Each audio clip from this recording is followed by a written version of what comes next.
Bonjour, ici Caroline Côté pour CGM TV. La conclusion d'une transaction immobilière peut parfois comporter certaines embûches.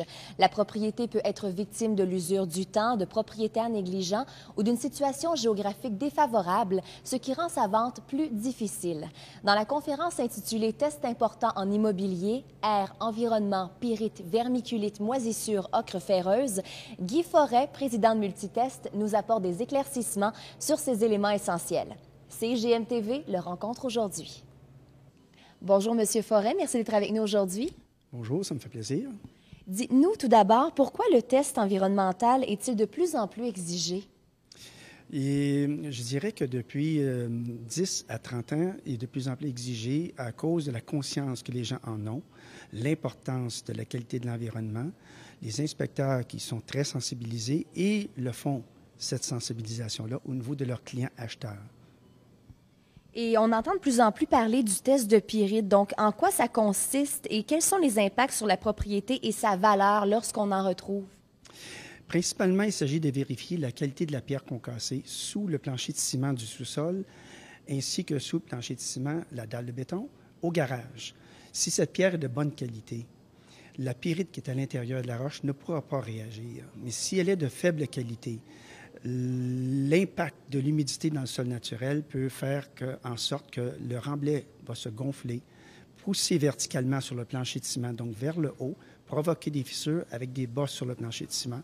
Si j'ai un garage, par exemple, avec énormément de pierres concassées en dessous, 3, 4, 5, 6 pieds de pierre, on peut avoir des poussées latérales sur les murs de fondation également.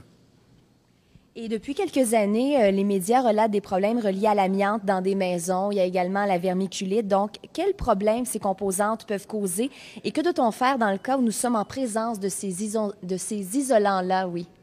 La vermiculite est un très bon isolant. C'est un minéral, et, sauf que provenant d'une mine en particulier, et le produit a été commercialisé sous le nom de commerce zonolite, il y a une très petite quantité d'amiante dans ce produit, qui pourrait être dangereux si l'isolant est perturbé lors de travaux majeurs. Je pourrais avoir des poussières aéroportées dans la maison et les respirer.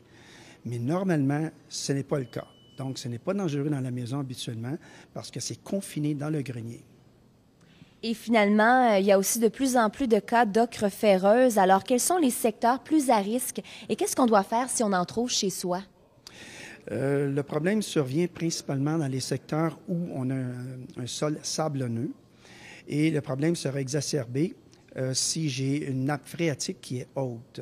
Donc, cette nappe d'eau, si elle touche à la maison constamment et si j'ai un sol sablonneux, je risque d'avoir des drains français colmatés causés par les fameuses ferrobactéries qu'on appelle l'ocre ferreuse.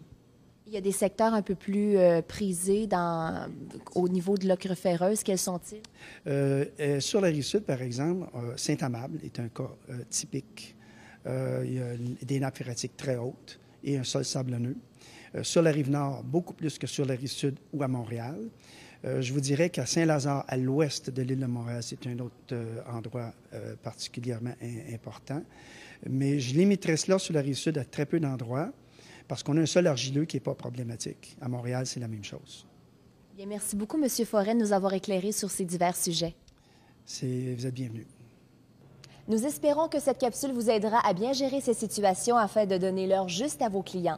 Vous pourrez ainsi mieux les guider vers l'achat ou la vente d'une propriété aux prises avec un ou plusieurs problèmes environnementaux.